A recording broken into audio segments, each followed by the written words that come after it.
The slave market on Station Omega reeked of despair and rust. Hundreds of species from across the galaxy stood chained in transparent cells, their eyes hollow with resignation. Among them was Lyra, a young Velen female whose violet skin had lost its natural luminescence from months of captivity. She clutched her little sister Mika close to her chest, whispering soft words in their native tongue as the child trembled. The slavers were brutal efficiency personified. They sorted their cargo by age, strength, and potential labor value. Children went to one section, adults to another. The youngest ones fetched high prices from wealthy collectors who wanted compliant servants raised from infancy. A slaver approached their cell, his 4 eyes scanning a datapad. He was Grelian, a species known for their callous business practices. Behind him stood 2 armed guards, their weapons humming with barely contained energy. "This one," the Grelian said, pointing at Mika with one of his 3-fingered hands. "The buyer wants young ones. Easy to train." Lyra's heart stopped. She pulled Mika tighter, her voice breaking as she spoke in broken galactic common. "No, please. She is just 3. 3 years old. Too small. She needs me. Please, I beg you." The slaver laughed, a wet gurgling sound. "That's exactly why she's valuable. Now hand her over, or we'll stun you both and take her anyway." Tears streamed down Lyra's face as she shook her head desperately. "Take me instead. I am strong. I can work. She is baby. Please, she is just baby." The guards moved forward, unlocking the cell. Lyra backed into the corner, shielding Mika with her body. Her sister was crying now, confused and frightened by the harsh voices and her older sister's terror. "Last chance," the slaver said, drawing a shock prod from his belt. Lyra closed her eyes, preparing for the pain. She would not let go. She would never let go. Then a voice cut through the chaos, calm and clear. "She's not for sale." Everyone turned. Standing at the entrance to the slave block was a human male, perhaps 30 standard years old. He wore simple clothing, a worn jacket over a dark shirt, and his boots were scuffed from travel. Nothing about him suggested wealth or power, yet he walked forward with the confidence of someone who owned the station itself. The slaver's eyes narrowed. "This is private business, human. Move along before you get hurt." The human, whose name was Marcus Webb, stopped a few meters away. His eyes were brown and steady, and when he looked at Lyra, she saw something she hadn't seen in months. Genuine compassion. "I said she's not for sale," Marcus repeated. "Neither of them are." The Grelian slaver made that gurgling laugh again. "You can't afford them even if they were. This little one alone is worth 50,000 credits. Now, unless you have that kind of money, get lost." Marcus reached into his jacket. The guards immediately raised their weapons, but he moved slowly, deliberately. He pulled out a small data chip and held it up. 100,000 credits, he said. For both of them. The slaver's expression shifted from annoyance to greed. "Let me verify that." He snatched the chip and inserted it into his datapad. His eyes widened as the display confirmed the amount. Real credits, not counterfeit. Fully transferable. "Well," the Grelian said slowly, "I suppose we can make an exception. Transfer complete, and they're yours." The guards lowered their weapons and opened the cell fully. Lyra didn't move, couldn't move. Was this another trick? Another cruelty? Marcus approached slowly, keeping his hands visible. When he reached the cell entrance, he knelt down to be at eye level with Lyra. "My name is Marcus," he said softly in perfect galactic common. "I'm not going to hurt you or your sister. You're free now. Both of you." Lyra searched his face for deception, but found none. "Free?" she whispered. "Free," Marcus confirmed. "Can you walk, or do you need help?" She nodded shakily and stood, still holding Mika. Her legs were weak from confinement, and she stumbled. Marcus caught her elbow gently, steadying her.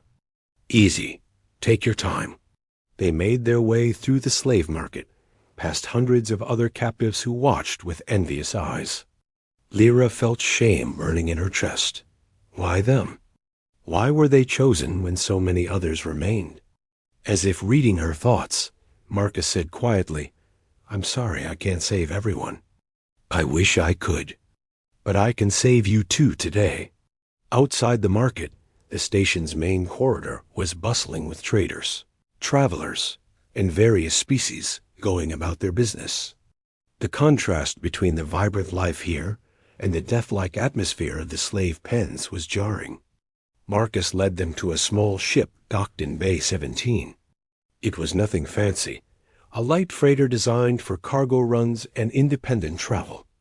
But it was clean and well-maintained.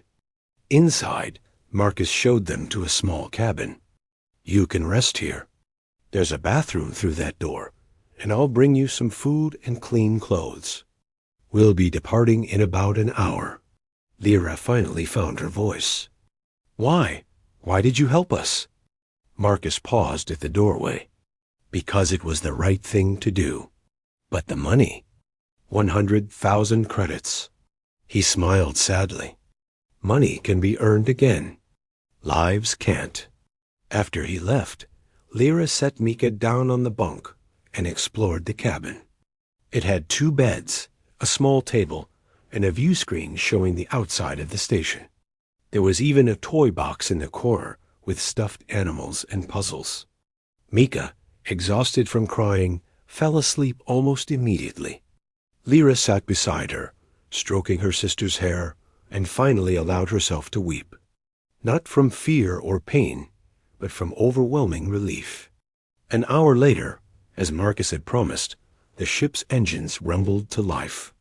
Lyra felt the gentle lurch as they disengaged from the station and entered open space.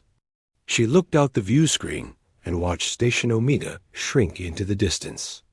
Marcus's voice came over the intercom. We're heading to the Vela system. I figured you'd want to go home.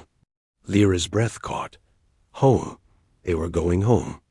Over the next few days of travel, Lyra learned more about the strange human who had saved them. Marcus was a cargo hauler by trade, running legitimate goods between systems. He lived alone, had no family, and spent much of his profit helping people in trouble.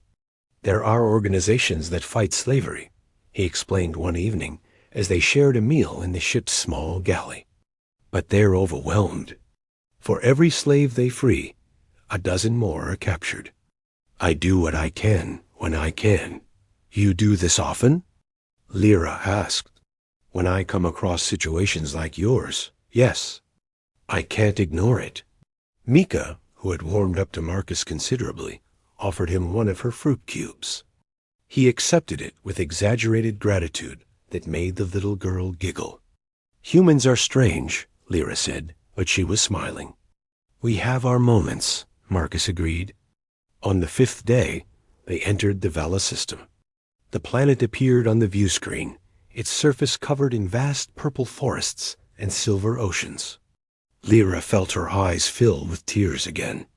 That is home, she whispered. Marcus brought them down to the surface at a small spaceport near Lyra's village. As the landing ramp extended, Lyra could see figures running toward the ship. Her parents, her brothers, all of them crying and shouting with joy. Before she left the ship, Lyra turned to Marcus. I cannot repay you. I have nothing. Marcus shook his head. You don't owe me anything. Just take care of each other. Will you stay? Let us thank you properly. I have another cargo run scheduled, but I'll be back through this system in a few months. Maybe I'll visit then. Lyra hugged him tightly, this strange human who had given them everything. You are hero.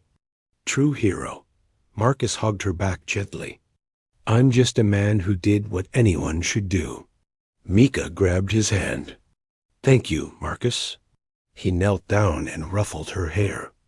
"You're welcome, little one. Be good for your sister."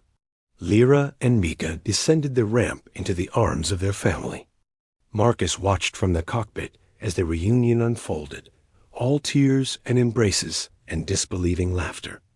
Then he closed the ramp and prepared for departure. As his ship lifted off, Lyra looked up at the sky, watching until it was just a speck among the stars. She would never forget the human named Marcus Webb, who proved that in a galaxy full of darkness, there were still those who carried light. And somewhere in the cargo hold of that departing ship, Marcus made a note in his log. 2 more freed. Hundreds more to go. The work was never done, but every life saved mattered. Because that was what humanity did best. Not because they were the strongest or the smartest, but because when faced with injustice, they simply refused to look